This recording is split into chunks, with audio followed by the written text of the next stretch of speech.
ফেরিঘাটে আবারও ঘটল বাসডুবির মর্মান্তিক ঘটনা। রাজবাড়ী দৌলতদিয়া ঘাটে পন্টুন থেকে নিয়ন্ত্রণ হারিয়ে পদ্মা নদীতে ছিটকে পড়েছে কুষ্টিয়া থেকে ছেড়ে আসা ঢাকাগামী এসবি পরিবহনের একটি বাস। শুক্রবার সকাল ৯টা২৫ দিকে দৌলতদিয়ার ৭ নম্বর ঘাটে ফেরি করবিতে ওঠার সময় ব্রেক ফেল করে দুর্ঘটনাটি ঘটে। প্রত্যক্ষদর্শীরা জানান, ফেরিতে ওঠার মুহূর্তেই বাসটি নিয়ন্ত্রণ হারালে চালকের সহকারী চলন্ত অবস্থায় লাফ দেন। এরপর বাসটি সজোরে ধাক্কা দিয়ে ফেরির র্যাম্প ভেঙে মুহূর্তেই নদীতে তলিয়ে যায়। সার্বিক কার্যক্রম তদারকির দায়িত্বে থাকা গোয়ালন্দ উপজেলার নির্বাহী কর্মকর্তা জানান, বাসটি নিয়ন্ত্রণ হারিয়ে নদীতে পড়ে গেলেও চালক, হেলপার ও সুপারভাইজারকে জীবিত উদ্ধার করে হাসপাতালে চিকিৎসা দেওয়া হচ্ছে।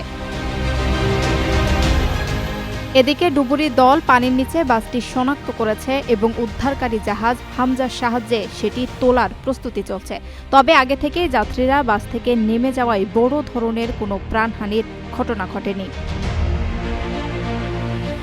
গত ২৫ মার্চ দৌলতদিয়া ৩ নম্বর ঘাটে একইভাবে বাস ডুবে ২৬ জনের মর্মান্তিক মৃত্যু হয়েছিল।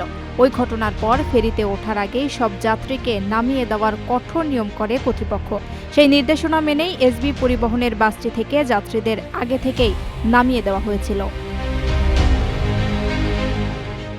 প্রবাসীদের জন্য নির্মাণ হচ্ছে দেশের প্রথম স্মার্ট সিটি, যেখানে থাকছে স্কুল, মসজিদ, হাসপাতাল, সুইমিং পুল, হেলিপ্যাড, পাঠাগার, জিম, সুপারমার্কেট, শিশু পার্ক সহ সকল নাগরিক সুবিধা। মাত্র ৩০ লাখ টাকা বিনিয়োগে মিলছে আকর্ষণীয় ফ্ল্যাট। প্লাটিনাম ইনভেস্টরদের জন্য ঢাকা বিমানবন্দরে ভিআইপি প্রোটোকল সুবিধা। বিস্তারিত জানতে যোগাযোগ করুন স্ক্রিনে দেয়া হোয়াটসঅ্যাপ অথবা ইমো নাম্বারে।